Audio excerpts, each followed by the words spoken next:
Okay, so this is 2.4, the cosine law, pre-calculus 20. 2.4, cosine law. So we're going to do a couple examples here where we are given two different situations. And this triangle right here, we're given a side and an angle and then another side. So all those three in a row. This is side, angle, side. And we can solve for this side pretty easily with the cosine law because it's the one that's opposite the angle. This one over here is the side, side, side triangle. And we can solve for any of the angles. So this one asks us to solve for angle C. So we can solve for this pretty easily, and we'll demonstrate that here. Okay. So this comes from your homework assignment question 1B. It says determine the length of the third side of each triangle. So that's what I want to find out. Let's call this little L because it's opposite of angle L there. All right. So L squared is where we want to start with the cosine law. And what is the cosine law? Well, if we go back here, here's the cosine law from our textbook. And you can start with any side, any missing side that you want.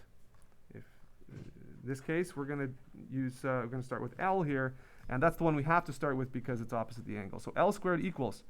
Now you add the squares of the other two sides. That's what you do first. So let's go 13 squared plus 29 squared. And then we always do minus 2 times. You just do the same numbers except not squared now. So negative 2 times 13 times 29 times the cosine, and here's why it's called the cosine law, times the cosine of the angle that you're given there. So times the cosine of 41. All right. So obviously this is L squared, so you could, we're going to square root that after the second step here. So let's leave it as L squared. And just so we're all clear here, so we don't mess up, I'm just going to do little bits at a time. I'm not going to do all this at the same time. I'm not going to plug it into my calculator all at once. I'm just going to do little pieces so that you can see. So this is 169. 29 squared here. 29 squared is 841. This is a good way to do this, actually, because you make fewer mistakes. If you make one button push that's wrong in this big long line of chain here, you get a wrong answer and you might not know it. So what's 2 times, 2 times 13 times 29. And I think we can go ahead and do the cos of 41 here too. So times cos 41, make sure you're in degrees. And we get 569.05. So minus 569.05. So that one you could probably do all at the same time. All right. So L squared equals, add these up now, 169 plus 841 plus our 569. That's my answer from the previous calculation. So I'm just going to use the answer function, use that whole decimal. Awesome. I added that. I didn't subtract it. Oh, that's too bad. 169 plus 841, minus 569.0510. Okay, let's use those many decimals. So I have about 440 here. Does that look right? 69, 41, minus 569. 440.9. 440.9. We're almost done. That's obviously not the answer because this represents L squared. So to get L, I take the square root of both sides. So square root of my answer here now is about 20.9987. So that's definitely rounded to 21. And that's going to be millimeters. Okay, so let's just double check our work there real quick. So we've checked that, and it is 21 millimeters is our answer. So let's take a look at the second one then. This is an SSS triangle. Now, again, we can go from the original cosine sort of equation there, and that's, this right here. C squared equals A squared plus B squared minus 2AB cos C. And we could plug in all of the values for A, B, and C, and then isolate cos of C like we did in the previous example. So like this example right here, I isolated for C with the variables intact, and then I plugged everything in. You could do that. You can just go ahead and go straight to, where is it? You can use this little shortcut here and use one of these, cos A equals. You can start with that too if you want. That's totally fine. So know that you can isolate the original cosine law to solve for A, or you can start with this if you have this memorized, or if you have this on your little cue sheet while you're doing your homework and such. Okay, so I'm going to plot that right here. And if you start with this, that's totally great. So let's start with that one, and let's go cosine of, now this one asks for C, okay? So I'm going to have to change these variables around a little bit. So let's see if we can figure this out. So cos of C is what I'm looking for. Okay. So I'm going to need to go, if this is big A, this is little a. So I'm going to do little c squared minus, okay, well, just the other side, I guess. So c and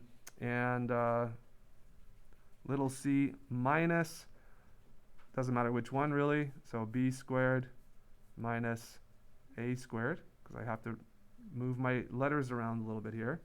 Minus, now the b and the c are these last two ones, so I'm going to do minus 2ba. Okay? So whatever angle this is, you start with it up here. And then these are just the other two. Okay? So cos of c then equals, let's start to plug these things in. So we've got 31 squared minus, doesn't matter which one's which, 13 squared, oops, 13 squared, minus 20 squared, all over, oops, that disappeared, look at that. 2,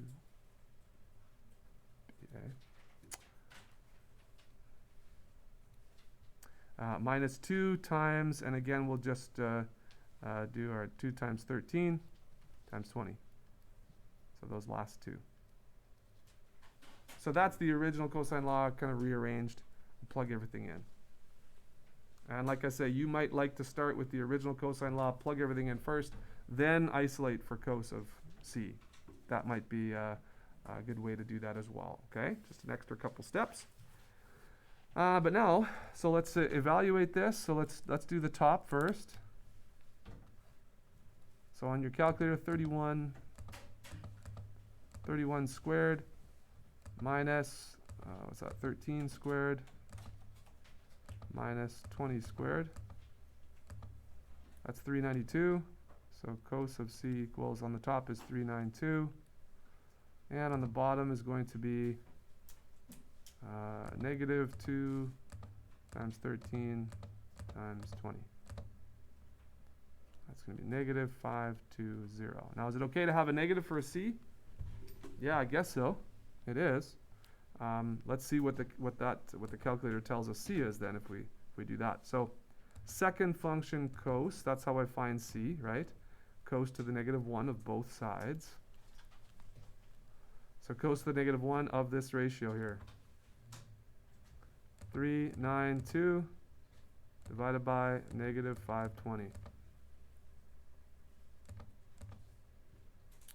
And if you use the negative there, like you should, then the calculator will give you an obtuse angle, an angle that's greater than 90. So that's great. If you just have a positive value in here, it'll give you an acute angle, which probably means that you are going to have some kind of triangle that looks like this with an acute angle right here instead of this obtuse one. So make sure you pay attention to your signs. You should be good. What do we got here? Whoops. So we've got 138.9, or C is 139 degrees, looks like, which totally makes sense with our question there. Okay, so let's just pause and check our work over. All right, so checked our work, and 139 seems to be the answer here. Okay. All right. So that is that. Those are two examples. The SAS, you're just solving for a side, and the SSS, you pick any angle, and you can solve for that angle. Just make sure that everything is placed in the formula sort of appropriately. Like if you're finding angle A here, then little a has to start off here. it's the positive, it's the first one, okay? And then you subtract the other two.